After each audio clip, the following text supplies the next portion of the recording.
Hello comrades and welcome back to Ushanka Show. Today we're gonna have a show and tell video presentation. I already made quite a few videos about ideological upbringing in the Soviet Union, ideological upbringing of children, school children, and today I'll show you the badges that we were getting as kids.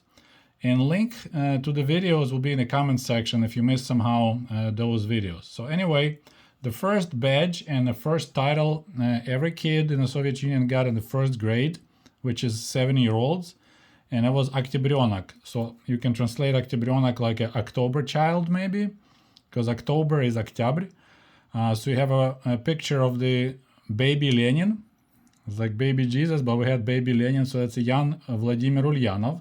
And just for the reference for the size, this is American quarter, so you see decent size badge. So every kid became Oktyabrenok in the first grade, regardless of your, if you were a good student, poor student, everyone automatically became Oktyabrenok, although parents had to purchase those badges and the price was 10 kopecks. So here we go. This is a 10 kopecks coin. And this is first, second, and third grade. Every kid in the Soviet Union was Oktyabrenok. All right. So we're gonna move forward. See, the next stage was this badge. This is Young Pioneer, Юный Pioneer. And it's interesting, for years I had no idea that the word pioneer actually is import. It's not original Russian word. It was actually borrowed from, pioneers, explorers, stuff like that. So I always thought pioneer was our own word. It's a little bit smaller. I remember becoming a young pioneer in the third grade. They first of all accepted kids who had good grades, and I was one of those. I was A student first, second, and third grade. I think I had only one B in the second grade, but otherwise I had excellent grades.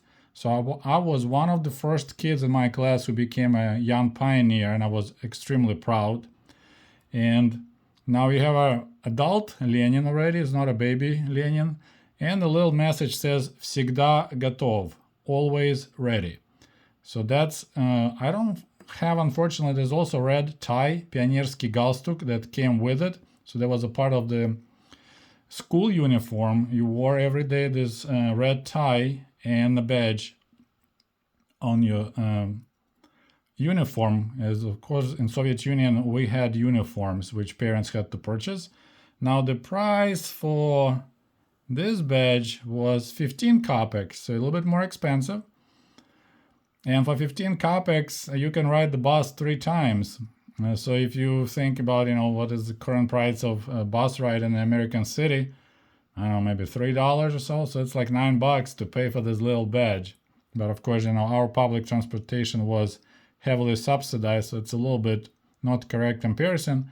And this coin is kind of weird, right? In America, they don't have a 15 cents coin, but we had 1, 2, 3, 5, 10, and 15 kopecks coin. Then we had a 20 kopecks coin. We didn't have a 25.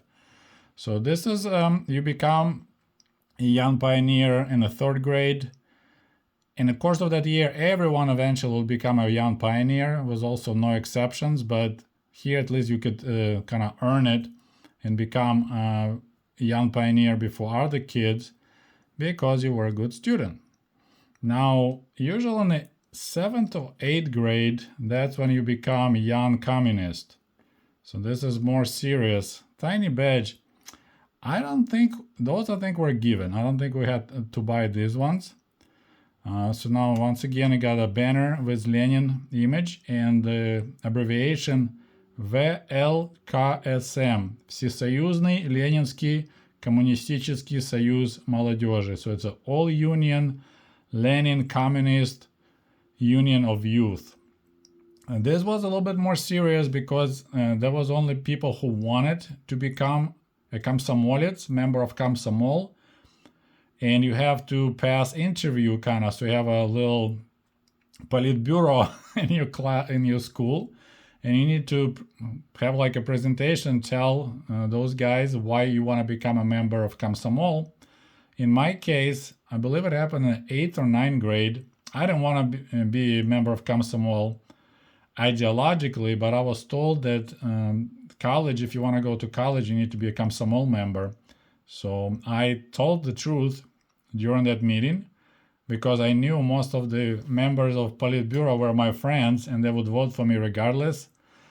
So I tell the truth, and the lady, I mean, it was also a girl, I think she was 1 year even my junior, she got really upset because, you know, expectations that you're gonna build communism, you hope to make, you know, Soviet Union a better country, whatever you can come up with explanation. And I just said, well, I need to go to college and I accept only Komsomol members, that's why I'm applying. And so she was the only one who voted against, and the rest voted yes, and that's how I became a member of Komsomol.